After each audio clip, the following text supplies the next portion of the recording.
Sir जय Hind. Colonel Sanjeet Sirohi sir, जय हिंद। बहुत बहुत शुक्रिया समय देने के लिए। Thank you sir. जय हिंद राजेश जी, जय हिंद।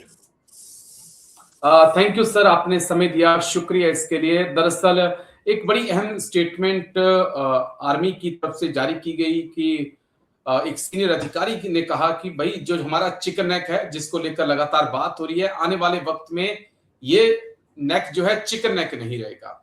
तो फिर मेरे दिमाग में कई सवाल आए कि क्या भारत इस चिकन नेक को अब एलिफेंट नेक करने के चक्कर में है? क्या इसको चौड़ा करने की फिराक में इंडियन आर्मी है, या कुछ और प्लानिंग इस वक्त हमारे टॉप ऑफ जनरल्स के बीच में चल रही है? थोड़ा सा प्लीज सर इस पॉइंट को थोड़ा क्लियर करिएगा। राजेश जी, देखिए, अगर आप ज्योग्राफी देखेंगे तो सिलीगुड़ी कॉरिडोर तकरीबन 21-22 किलोमीटर का चौड़ा है। Agree sir. और वो जो है, चौड़ा होना इतना इम्पोर्टेंट या इतना वो नहीं है, लेकिन जो सबसे इम्पोर्टेंट चीज़ हमको ध्यान में रखनी है कि किन किन कंट्रीज के साथ इसके, ये जो 22 किलोमीटर का एरिया है, किन किन कंट्रीज के साथ लगता है। आप देखिए, ऊपर नेपाल है, उसके बाद जो है चाइना है, फिर भूटान है, नीचे बांग्लादेश है, और अगर थोड़ा आगे जाएंगे तो म्यांमार है। तो ये 4-5 देश हैं। इनमें से आप देखेंगे कि चाइना एक हमारा हमेशा थ्रेट रहा है। बांग्लादेश पिछले 1-1.5 साल से, जब से शेख हसीना की गवर्नमेंट वहाँ गिरी है और वहाँ पे फिर जो मोहम्मद यूनुस साहब आए और फिर अब रहमान साहब आए, तो उनका जो झुकाव है वो चाइना की तरफ ज़्यादा चला गया है। चाइना का इन्फ्लुएंस म्यांमार में ज़्यादा है। चाइना का इन्फ्लुएंस नेपाल में भी कोशिश कर रहा है, वो ईस्टर्न नेपाल में। वेस्टर्न भूटान में उसका इंट्रूजन ऑलरेडी दोकलाम में हो चुका था, जिसमें हमने देखा 72 दिन तक कैसे दोनों, हमारा और चाइना का स्टैंड ऑफ रहा वहाँ पे। तो ये चीज़ें को देखते हुए जो हमारा जो सिली कॉरिडोर है, जिसको चिकन नेक कहते हैं, ये एक बहुत स्ट्रेटेजिकली इम्पोर्टेंट है। तकरीबन 10 लाख गाड़ियां जो है रोज आना इस चिकन नेक से गुजरती है, आना जाना नॉर्थ ईस्ट में कनेक्ट करती है। और तकरीबन 140 करोड़ रुपए का रोज आना जो है सामान वगैरह इधर से उधर जाता है। तो आप उससे आप अंदाजा लगा सकते हैं कि ये हमारे लिए कितना इम्पोर्टेंट है। अब क्या हुआ कि जब से ये बांग्लादेश हमारे खिलाफ होना शुरू हुआ है, तब से ईस्टर्न नेपाल में चाइनीज ऑलरेडी वहाँ पे एस्टेब्लिश्ड है। चुम्बी वैली में चाइनीज सिक्किम में ऑलरेडी एस्टेब्लिश्ड है। वेस्टर्न भूटान में दोकलाम के आसपास चाइना हमेशा कुछ ना कुछ हरकत करता रहता है। अरुणाचल प्रदेश में करता रहता है। और अब बांग्लादेश में तीस्ता रिवर का प्रोजेक्ट जो शेख हसीना गवर्नमेंट ने भारत को दिया था, अब वो चाइना को दे दिया। तो वो जो नदर्न बांग्लादेश है, रंगपुर है, वहाँ पे चाइनीज जो है इस इंफ्रास्ट्रक्चर बनाने के चक्कर में हो सकता है मिलिट्री बिल्डअप भी कर रहे हो। तो ये सब चीज़ों को ध्यान में रखते हुए भारत सरकार ने और इंडियन आर्मी ने ये डिसाइड किया कि इसको जो है, हमको इसको 2 चीज़ें इसके अंदर इंपॉर्टेंट करनी है। एक रिडेंडेंसी लानी है। रिडेंडेंसी का मतलब है, अगर किसी वजह से ये रुक जाता है तो इसको हमारे पास ऑल्टरनेट रूट क्या है, नंबर 1। और नंबर दूसरा, डिटरेंस रखना है कि दुश्मन की हिम्मत ही ना हो यहाँ पे आने की। तो रिडेंडेंसी के लिए शुरू में हमने सोचा था कि हमने 2 प्रोजेक्ट करे थे।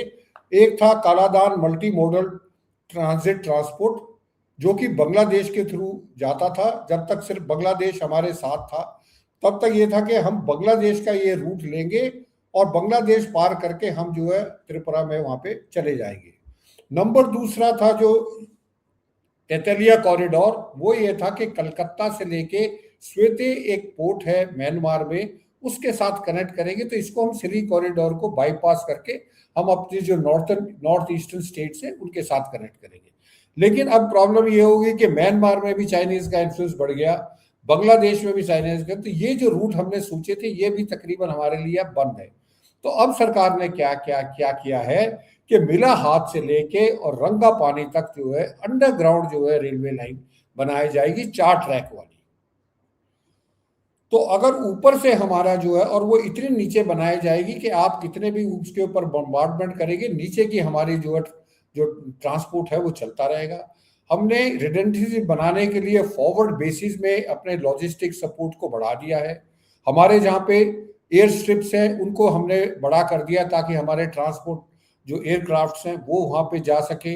तो इस तरीके से हमने रिडेंडेंसी लाई है।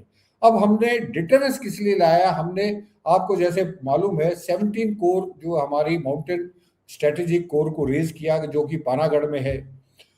तो वो उसका काम यही है कि वो जो अगर चाइना की तरफ से कुछ हम होता है या बांग्लादेश को तो मैं ज्यादा थ्रेट इसलिए नहीं मानता कि इधर से 17 कोर और उधर से 3 कोर दोनों एडवांस करेगी तो बांग्लादेश की को काट के हम चिकन नेक को जो है एलिफेंट ट्रंक बना देंगे। वो भी एक ऑप्शन है, ऑफेंसिव ऑप्शन है कि अगर बांग्लादेश हमारे साथ जो है शरारत करता है तो बजाय इसके कि बांग्लादेश हमारे सिली कॉरिडोर को करे, हम उसके जो है एक साइड से एक कोर जाएगी, दूसरी साइड से दूसरी कोर जाएगी और उसको जो है ऊपर का जो इसका नदन बांग्लादेश है रंगपुर वाला एरिया उसको खत्म करके अपने स्ट्रेटेजिक कॉरिडोर जो सिलीगुड़ी कॉरिडोर उसको बढ़ा देंगे। दूसरा हमने जो S-400 है उसकी जो है बैटरीज वहां पे डिप्लॉय की हुई है, राफेल जहाज है वो वहां पे डिप्लॉय किए। तो इस तरीके से हमने रिडेंडेंसी भी लेके आए हैं ताकि अगर किसी वजह से रुक जाए तो हमारे पास ऑल्टरनेट रहे, और डिटरेंस भी कि दुश्मन को 100 दफे सोचना पड़े हमला करने से पहले। राजेश जी।